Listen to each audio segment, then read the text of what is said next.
it's great to be here. By the way, I'm Rich, and for those of you who want to kind of further distinguish me, if we could distinguish me with my colleagues Mike, Dean, and Dan, I'm the not bald one. So I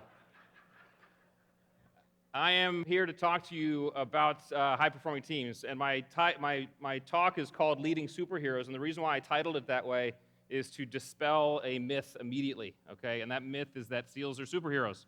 All right, we're not. We're regular people who happen to place ourselves in extraordinary situations and find a niche inside of which our innate qualities come to the surface and we can kind of execute. I'm talking about what that means. But to kind of start everything off, since it's after lunch and we're all kind of have nice full bellies, let's start with a joke, all right? The president wanted to figure out what the best unit was to catch terrorists between the CIA, the U.S. Marines, and the Navy SEALs. And so he said, I'm going to hold a contest. I'm going to release a rabbit into the woods, and whoever catches the rabbit in the fastest, most efficient way possible, I will deem the best, right? So releases the rabbit in the woods. CIA goes first. CIA floods the woods with all of the CIA spooky stuff that it does, spies, surveillance, ISR, all that stuff. And after about 4 months, come out of the woods and state definitively that rabbits do not exist. President says, okay, now it's the Marines' turn. Rabbits go in the woods. Marines go, they put on their 40-pound rucksacks, they march into the woods, and they're marching around for a couple weeks. They're getting ticked off because they can't find the rabbit. They're turning over rocks, cutting down trees. Finally, they get so ticked off that they basically come out of the woods, they set the entire woods on fire, burning everything down in it to include the rabbit. President says, fine, okay, now it's the SEAL's turn. Rabbit goes in the woods. SEALs go in there. They're marching around there for, 2 or 3 hours. And when they come out of the woods, they're dragging behind them a badly beaten up bear. And the bear is saying, okay, I'm a rabbit. My SEAL buddies are laughing at that one. All right. High-performing teams are high-performing if you have the right elements, if you have the right secrets. All right, I'm going to talk to you about those elements today. And I'll start with an actual story, all right? In 2005, in Bagram, Afghanistan, the detention facility there, Bagram Air Base, was in the center of the compound. It was one of the most heavily guarded and well-defended detention facilities, on the planet. You had to go into the base. You had to go around these concrete T-barriers. It was in this big warehouse building. You had to go into the warehouse. It was in the center of this warehouse that they built the cells, all right, and the prisoners were all in their cells. They wore orange jumpsuits. Outside of the base, there was a Russian minefield that they had deliberately left active, just in case anybody was trying to get out or in, all right? And in one of these cells were 4 prisoners. These prisoners were, in fact, the highest-ranking prisoners that were in captivity at the time. And on July 11th, at around 1 a.m., they did a head count, and everybody was there. Turned out the lights, everybody kind of settled. At 4-ish in the morning, they did another head count, and they realized that the impossible had happened. These 4 guys had escaped. Somehow they'd picked their lock. Somehow they'd changed out of their orange jumpsuits. Somehow they'd made it through all of the internal security, and somehow they'd made it through an active minefield into a van waiting to take them away. Intelligence told us that 3 of them left the country altogether. 1 of them stayed. All of them were bragging about their events. The guy who stayed was bragging a lot. It's rumored that they all got personal letters from bin Laden himself congratulating them. It was a year later, I was there with my troop in Afghanistan, and we, one evening, got word that we knew where this one guy was. He was about 50 miles west of our position in mountainous terrain, which made it a little bit more difficult. We had to get special helos, get us to the high altitudes. We were going to have to land in a kind of a gnarly area. We were going to have to march and patrol through tough terrain just to get to a target that was pretty tough. No problem. We started planning it out, getting everything we needed, got all the gear, special gear that we needed to use, getting ready to launch, right? Shortly before launch, we get new intelligence. He's on the move. So good news for us because he's moving now east towards our position. All right, bad news because now we're on a timeline, because if he passes our position, then he crosses the border and we lose him for good. So now we rejock. We have to get new helos. Now we're looking at what's called a vehicle interdiction. Different helos, different gear, different plan. Planning all that, getting all ready to go. Time now on the clock because we want to get it done before daylight. And getting ready to launch on that, we get new intelligence. He's stopped. So the VI is out the window. We get word he stopped about a click and a half from our position where we were on base. So throw away the VI gear, change the plan, change the scheme, get into our vehicles, drive to the back gate, and then begin our patrol. So before I tell you how that story ends, the question is, how do you create a team that moves and flexes so quickly, so rapidly, can adapt, can exceed and excel in these constantly changing environments, especially when there's a timeline? All right? So, first way is this idea of optimal versus peak performance, okay? I was, about a year ago now, working with a trainer. He was a guy who is an organization run by a friend of ours, another former SEAL, brings retired SEALs like myself into this program. We do 4 weeks of like PT and eating right and eating healthy and get a trainer to help us. I was working with that trainer, great guy. He was making me push these weighted sleds as part of the workout, across like 50 yards, weighted sleds, and he was timing me while I was pushing those sleds. And I remember I said, because I'm always asking the geeky questions, like, hey, what are you timing? I want to know everything. He said, well, I'm timing, how fast you're coming out of the gate, like how fast your push is, and then how long it takes you to finish. It's the difference between anaerobic, strength and power push, versus aerobic, time frame, capacity. And I said, what are you finding with me? He said, well, it's interesting because when you come out of the gate, when you start your push, you go at the same speed the whole way through. And I said, oh, what do you do? He's like, when I come out of the gate, I'm like, I have a lot of power, and then I slowly get more tired. I slow down as I get to the end. I said, what do you find most SEALs doing? He said, most SEALs are like you. They do it the same way you do. And it clicked for me. And I said, it's because of this concept of optimal performance. Peak performance is great, and everybody's trying to chase peak. But what we have to realize about peak performance is that peak is simply an apex, okay, from which we can only come down. All right? And peak often has to be prepared for and planned for and scheduled. All right? The professional football player plans and designs his entire week so that he may peak for 3 hours on Sunday. Right? That's how that works. We don't get that opportunity in the SEALs. We don't get that opportunity in life, okay? We don't necessarily know when we have to peak. We perform optimally. Optimal performance is different. Optimal performance is, how can I perform the best that I can in the moment, whatever the best looks like in the moment. Okay, sometimes the best looks like peak.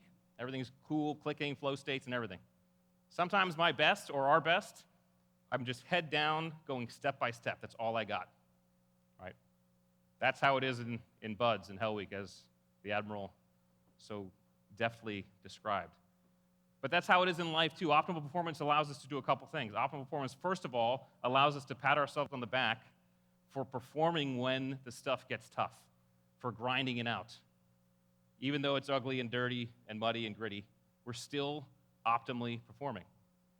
But the other thing optimal performance allows us to do, and any team to do, is understand energy modulation. Okay, I don't need to peak when I'm driving to the grocery store. Okay? I could be modulating my energy. Optimal performance allows us to understand our energy levels so that we can peak on demand when we need to, and we can come off and recede a little bit when we need to. So we have to talk about what actually drives performance as we kind of get into teams and performance. Russell Alkoff was a behavior psychologist and a systems theorist. And he used to talk about how systems theories worked with organizations. Really fascinating guy. I think he died in the late 90s. But he used to say, he said, if we took the best parts of every vehicle on the planet, like and mashed them together, so we get the best, if Ferrari has the best steering column and Porsche has the best engine and Humvee has the best suspension, if we mash all those best parts together in one vehicle, do we have the best vehicle in the world? And the answer is no. We don't have a vehicle because the parts don't fit. Right? So what we have to understand about systems and teams, because it's the same, is that a team and a system is never the sum of its parts, all right? It's the product of their interaction. And the interaction of a team is dynamic, and it's not just these tangible things that we see, these skills, which gave me, when I was running training for one of our elite commands there on the East Coast, gave me this idea that we had to actually separate performance into two categories, all right? To give you an idea and a sense of this, I'll show you this matrix. This is called the Navy SEAL Performance Trust Matrix. When I was running this training, I had gone out to BUDS and talked to a friend of mine who was running BUDS. He said, hey, Rich, I found this thing. I think this kind of describes what we do. And what this tells us is that trust and performance are two different things. Of course, we were always looking to select that top right person, high performance, high trust. Okay? And of course, we were always looking to deselect that bottom left person, the low performance, low trust. The problem is, the trick is that we often get seduced by the top left person, the high performance, low trust person. Why? Performance is visible. Performance is measurable. You can put performance on a resume. You can score it, okay?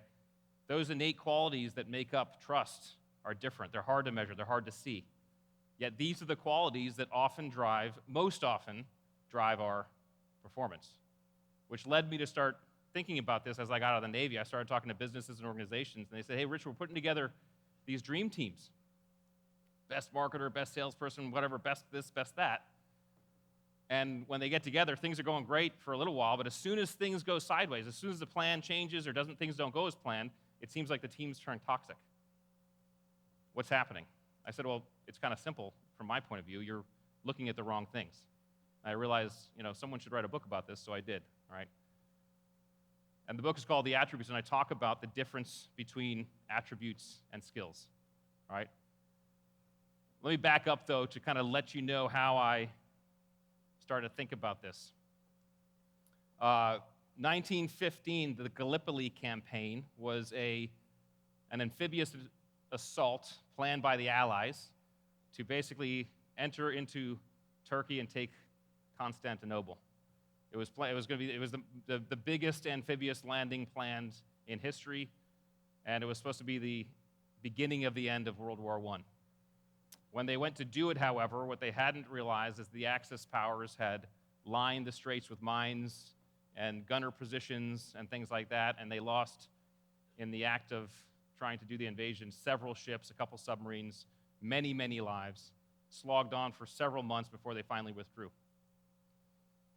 Finally, fast forward to World War II, 1944, and the Allies realized that the only way they could win the war was to get boots on the ground into Europe.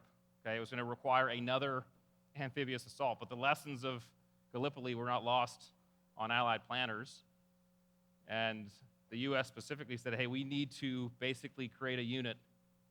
We need some people who can swim ashore prior to the invasion and map out what everything looks like, tell us where all the mines are, obstacles are. If they need to get over the beach and do some work there. That was the beginning of the NCDUs, Naval Combat Demolition Units. The guy they tapped to do that was Draper Coffin. And Draper Coffin had previously set up an EOD school, Explosives Ordnance Disposal School. And so he had in his inventory a bunch of dudes who knew exactly what to do when it came to explosives, and knew exactly what to do when it came to swimming. Okay, but he knew actually he needed something a little different. He needed people who could think on their feet, who could adapt, who could swim ashore with simply some explosives and maybe a dive knife, and change the plan and do what they needed to do and slog it out when things got ugly. So he went down to Fort Pierce, Florida, said, I'm going to create this training, and said, you know what, I'm going to start training with the most hellacious week I can think of. And so he put the training class through what is now Hell Week, okay? And when he put these guys through it, did all this physical stuff, combat simulations, just made their lives a living hell. But during that week, he conducted no exams, conducted no evaluations. No one was told to leave. Only injury would make a person leave. The only thing that got a guy to leave was if they chose to leave, if they quit. And a lot of people quit. They lost about 90%. But he knew that he had that 10% that he needed, who could do the job versus know how to do the job. He could always train skill. So when we talk about skills and attributes, we have to understand that there's a difference. Admiral McCraven, who, by the way, Admiral McCraven presided at my Buds graduation. That's when I first started working with him. I worked with him so many times throughout my career, and still, after all that time, I'm enraptured when I hear him speak, right? He laid out Buds so wonderfully, and I will tell you, in Buds, I spent, as all of my Buds colleagues did, hundreds of hours running around with those boats on my head, hundreds of hours exercising with those 300-pound telephone poles and running around with those things and freezing in the surf zone. And I will tell you, I've done hundreds of combat missions overseas, and never on one did I carry a boat on my head or a telephone pole on my shoulder. So what they were doing to us in Buds weren't training us to be Navy SEALs, right? They were actually looking for these innate qualities, these attributes, to see if we had what it took, right? What's the difference, all right? Skills are not inherent to our nature. They're learned, okay? Driving, throwing a ball, shooting a gun, okay? We can train to do those things. We can be taught to do those things. They direct our behavior in known specific situations. Here's how and when to throw a ball. Here's how and when to shoot a gun. And as such, because they're visible, they're tangible, they're very easy to assess, measure, and test. You can see how well anybody does any one of those things. You can put it on a score sheet. You can put stats around it. You can put it on a resume. You can talk about it in an interview. What they don't tell us, however, is how we're going to operate in stress, challenge, and uncertainty. Because in an unknown environment, it's very difficult, if not impossible, to apply a known skill. This is where we lean on our attributes, okay? Attributes are more inherent. Okay, all of us are born with levels of situational awareness, patience, adaptability, okay? Certainly they develop over time and experience, but we can see levels of this stuff in very small children. They inform our behavior rather than direct our behavior, okay? My son's levels of resilience and perseverance informed the way he showed up when he was learning the skill of riding a bike, and he was falling off a dozen times doing so. They inform our behavior, and because they're kind of hidden in the background, they're hard to see, they're very difficult to assess, measure, and test. They are the most visible and visceral during times of challenge, stress, and uncertainty, which is what made the laboratory I was running and the SEAL training I was running, and of course Buds, such wonderful laboratories to see this fed out. But all of us have laboratories like this in our lives, all right? All of us have a laboratory that's very recent called 2020 and COVID, where we were all thrown into stress, challenge, and uncertainty, and it gives us a good chance to kind of autopsy what attributes we come to the table with. In the book, I have 5 categories. These are the first 4 of attributes, okay? What are the attributes that make up grit? Okay, grit's not just one singular thing. It's not its own attribute. It's a combination of things. When blended and stewed and cooked and baked together, the result is grit, okay? Courage, perseverance, adaptability, resiliency. The Admiral talked about 2 of those, courage and perseverance, how important they are. Mental acuity speaks to those attributes that talk about the way we process the world kind of through our brains, okay? Situational awareness, how we take in information, compartmentalization. Once we have the information, how we assess it, how we prioritize it, and then how we focus on what we need to focus on. Task switching, which is not multitasking. Multitasking is a myth, okay? Your brain cannot focus on more than one thing at a time. If you think you want to argue with me and say, I can drive and listen to a podcast, it doesn't count if you've relegated that activity to your unconscious. You can do that because you don't need to think about driving, okay? But I guarantee you, if you're listening to a podcast and driving, and someone swerves in front of you, and you have to take evasive maneuvers to get out of the way, you will have to rewind the last 15 seconds of that podcast because your focus just switched, all right? Task switching is our ability to effectively and efficiently switch focuses between context categories. And then learnability, how well can we take in information and metabolize it and use it. Attributes that make up drive. If grit is kind of short-term, acute challenge, drive is long-term stuff, right? The ability to kind of set and march towards, pursue, and achieve long-term goals, all right? Self-efficacy, discipline, open-mindedness, cunning, and yes, narcissism, which we can get into later if we want, all right? Counterintuitive, but interesting. And then leadership. That says skills. It's supposed to say leadership, but we're okay. The leadership category, okay? Here's the thing about leadership, all right? People often conflate being a leader with being in charge. Okay? They are not the same thing. One is a noun and one is a verb. Okay? Leadership is a behavior. And guess what? We don't get to self-designate. We don't get to call ourselves leaders. That'd be like calling yourself good-looking or funny. Okay? Other people decide whether or not you are someone they want to follow. And they decide that based on behaviors, based on things you do. These attributes are the basic elements of behavior that cause others to say, that is someone I want to follow. Empathy, selflessness, authenticity, decisiveness, and accountability. We've heard how important some of these are. Accountability, for example, so important. So how does this work in teams? First thing we have to understand about teams, okay, it's not just SEAL teams and pro teams, pro athletic teams and things like that, okay? Keep on hitting backwards, apologize. A team is this, a group of 2 or more people working together towards a common goal or objective. That's what it is, that's it, all right? Sure, it's a SEAL team, sure, it's a pro sports team. A high-performing team or a team is also a marriage, a group of friends on a trip, a group of people working a project. We are all, every one of us, on a team of some sort. We are all working with some other person in some capacity towards a common goal or objective, which means we can apply these to any team we're in. Okay, how does this look? Okay, Mike and Gunny talked about decentralized command. Okay, let me give you a way to look at it that Mike teased a little bit. Okay, it's called dynamic subordination. All right, also called alpha swapping.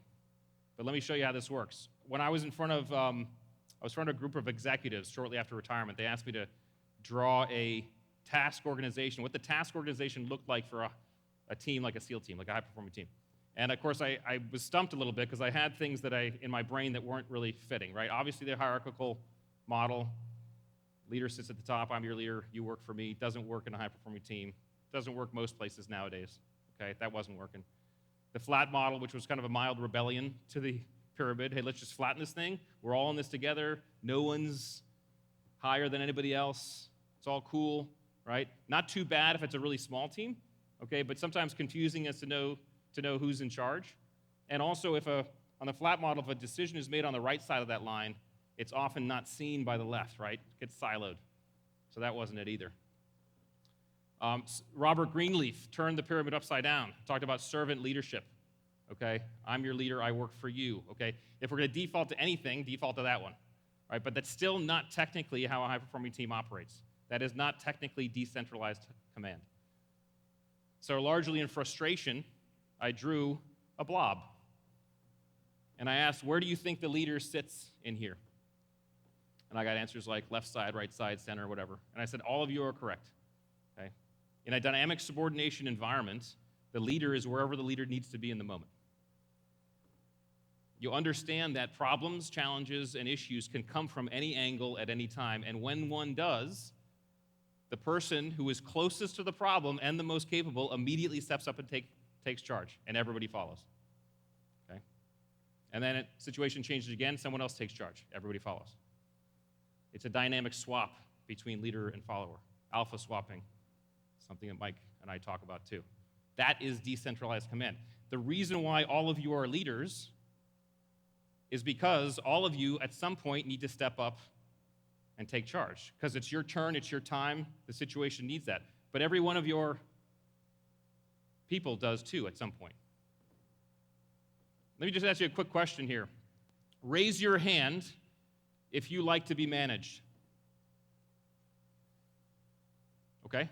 No hands. Raise your hand if you like to be supervised. Okay? No hands. I don't blame you, okay? We manage machines. We manage spreadsheets. We supervise kindergartners and maybe ninth graders at a prom, okay? Guess what? Your people don't like to be managed or supervised either. They like to be led. Okay, this is how you do it. You empower them as leaders in their own right, because sometimes they may have to step up and take charge. Okay, last category I talk about in the book, what are the attributes that make up team ability, your ability to walk, to perform and work with other people in teams. All right, self-efficacy, discipline, okay, that's wrong, but let me talk through it, okay? Conscientiousness, integrity, humility, and humor. Those are the attributes that make up team ability. I don't want to go into all of them, but let me go into a couple of them. First, starting with humor. And I know Admiral talked about the importance of humor. In BUDS, one of the things they make you do, I don't know if the Admiral mentioned it, I don't think he did it, is called surf torture. Surf torture is an evolution where you line up with your students, with the rest of your classmates, you link arms, you're in Southern California, and you walk into the ocean until about knee-high, then you turn around and you lay back. All right, and the waves wash over you, and then they recede, and they wash over you and recede. It's the coldest thing you've ever experienced. You know, the water in California, Southern California, is actually pretty cold. And the wind hits you, it's just awful. You get the most quitters during surf torture, all right? And usually what happens during surf torture, as it happened in my class, was the instructor will drive up in a van at some point and get out with a megaphone and say, okay, I have hot chocolate, blankets, and donuts for anybody who quits right now. All right? A lot of people quit. It's like that survivor challenge that the Admiral was talking about. I remember that happened to us, and the guy to my right immediately yells, he says, hey, do you have any chocolate glazed donuts? Because if you don't have any chocolate glazed, I'm not quitting. And I burst out laughing. And I knew in that moment we'd be okay. I looked to my left, the guy to my left, he's stone-faced. He didn't even hear the joke. He's lost in his pain. And I remember saying, this guy's not going to make it. Sure enough, in a minute later, he quit. What happened? Well, what we have to recognize is when we laugh, first of all, we laugh involuntarily, right? We can't control it. It's like sneezing. And when we do laugh, we get bursts of 3 very powerful chemicals, 2 neurotransmitters, 1 hormone. First neurotransmitter, dopamine. All of us know what dopamine is. It's kind of been talked about a lot. It tells our body this is good, keep going, keep doing this. It's the root of addictive behavior, okay? It's one of our most powerful neurotransmitters. We get a burst of dopamine. We get a burst of endorphins, okay? Endorphins mask our physical pain, okay? It's our human body's opiate. And then we get oxytocin, which is a hormone, which is known as the love hormone, okay? It bonds us, it binds us, gets us together. Physical touch, hugs, acts of kindness generate oxytocin, okay? So what happened in the surf zone that day? Well, my buddy made that joke, and suddenly I get hit with dopamine. This is good, keep doing this. I get hit with serotonin, doesn't feel that bad. I get hit with oxytocin. We're in this together. Humor is incredibly powerful. I have never experienced a high-performing team that doesn't have at least 1 or 2 class clowns. Okay? Honor your class clowns, those people who make you laugh when times are rough. And you don't have to, humor as an attribute, you don't have to be the class clown. You just have to be the person who laughs, okay? It's that powerful. Humility is another one.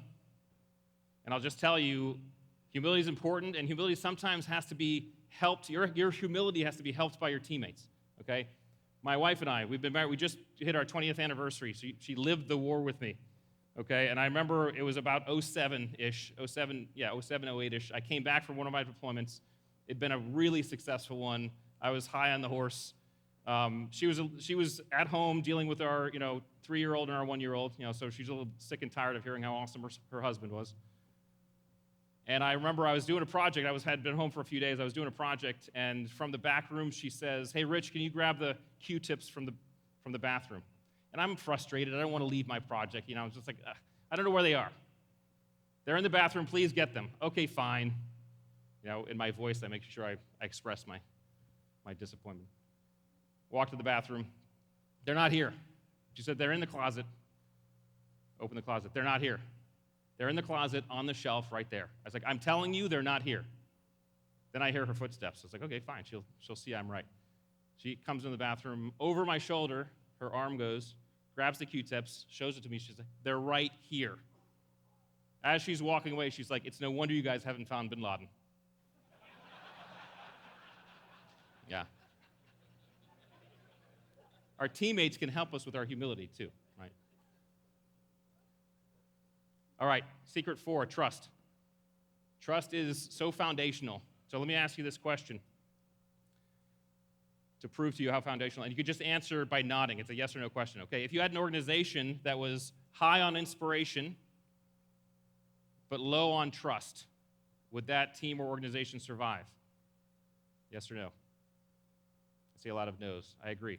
Let me flip the question. If you had an organization that was low on inspiration but high on trust, would that team or organization survive? I'm seeing some head shakes, but mostly nods. The answer is yes, it would. And the reason why is because we have to think of inspiration as the wind and trust as the boat, okay? Obviously, it's awesome when you're sailing along, the wind's strong, everything's going great, you got a good clip going, but sometimes you hit the doldrums. Sometimes the storm rolls in. I can tell you this from experience because sometimes the military mission is decidedly uninspirational. The way we get through it is trust. Trust is the boat. Tomorrow, I'm going to talk to you about trust in depth. I'm going to tell you and teach you how to build trust. I'm going to go step by step. I'm going to give you the elements of trust and show you how to do it because it's that important. So all of tomorrow's breakout will be focused on trust. If you do all of that, you hit secret number 5. You get secret number 5, okay? People look at SEALs and Spec Ops and SBS guys, and they see all the TV and the movies, and they have this mythology of these door kickers and shooters and all that stuff, highly skilled dudes, okay? Ultimately, what SEALs are, and SBS and Green Berets and Spec Ops people, we're masters of uncertainty, okay? We operate in complex environments extremely efficiently. And the difference between complex environments and complicated environments is kind of stark. A complicated, let's just go to systems, because systems actually help us with it. The F1 race car is a complicated system, okay? Made up of thousands, if not hundreds of thousands of parts, okay? But everything about that system is predictable. And the people who design those cars, the people who drive those cars, people who maintain those cars, know those tolerances. They know exactly when that car and what that car is going to do in every single environment and situation. That is a complicated system. A complex system is like the human body or a terrorist network. It's dynamic, it's changing, it morphs, it adapts. It's unpredictable. So is life. If you want to create teams that actually operate not only when things are going great, but also when things are going poorly, you need to create high-performing teams that operate in complex environments. But you will. If you have these secrets, you'll be masters of uncertainty too. You'll deliberately step into these environments rather than get hit with them. Okay. So we patrol out of the back gate, and it's a click and a half is like 1,500 meters. It's not, what is it? I'm wrong about that. It's like 3,000 meters, something like that. Or 3,000 yards, feet. Mike will correct me later. Anyway, it's a short patrol. Usually we have really long patrols. I'm talking about a couple hours where you're like getting into the zone and clicking. So ours was short patrol, but interesting enough, as soon as we left the gate, we kind of clicked in. All the talking stopped. Talking's too slow. Everything we do is hand signals. I know the guys in my team so well that even in the dark, just their silhouette, I know who's who. That's how well you know each other. So you know how we're going to move as a flock. We do our march. We get to the compound. The compound's it's made up of 3 different structures. Again, fairly typical. Spread out. I give the call to execute. We all spread out. The snipers get into their positions on the high ground, like the Admiral was talking about. Didn't have rangers on this one. It was just us. So it was, 20 of us, 25 of us or whatever. Got the snipers on the high ground. Now the guys go in. And of course, our goal is always to be as silent as possible. The longer we can maintain that element of surprise, the better off we are. So we actually started training. Instead of breaking windows, we were picking locks, things like that. Guys go into the first building. They find some women, some children, normal, right? They secure those folks, make sure they're safe, make sure they're quiet. Go into the second building, dry hole. Means no one's in there. Make sure they do a quick search. Go into the third building, enter into the first room, and there's our guy. And he's sitting in a chair, and in his lap is an AK-47.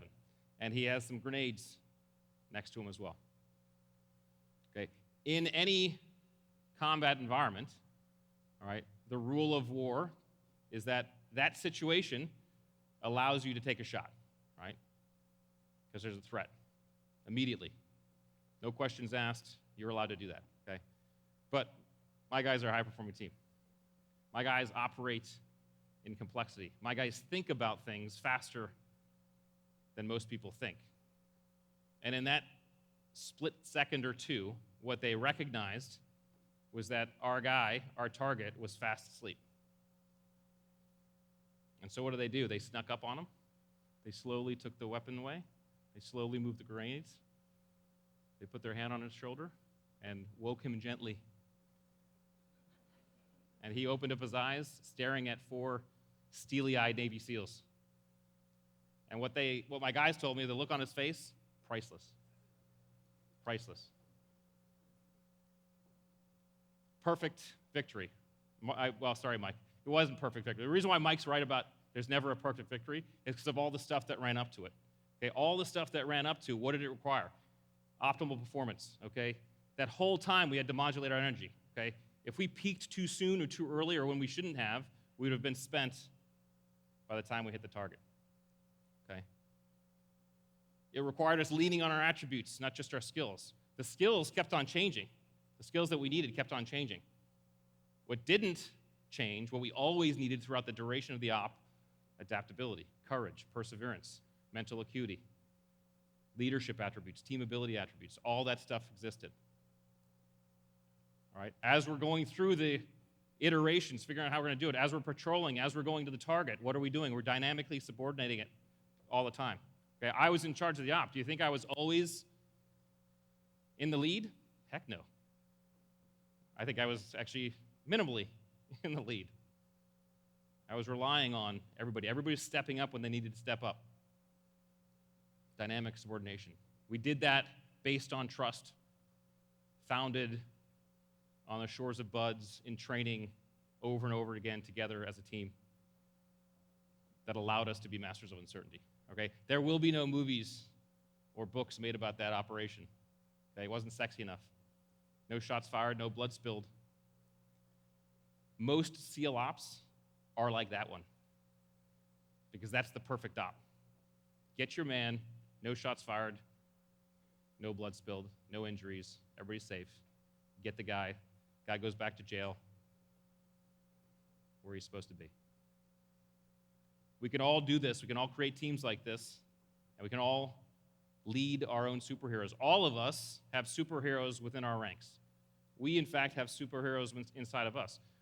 Our job as leaders is just to draw that out. We need to draw out the superhero-ness of our teams. All right? This is the book. Get it if you'd like, but if you want, scan this QR code. On the website, I have an assessment tool for free you can take. You can measure yourself on your grit attributes, your mental acuity attributes, and your drive attributes. You get a score. See where you stand. Start looking under your own hood. Figure out where you stand, and then start figuring out where your teams stand, okay? Because it's a mesh of this stuff. But do it, and you'll have a team of superheroes that can do everything I just described. Thank you very much. It's a pleasure being here. I'll see you all tomorrow in the breakout.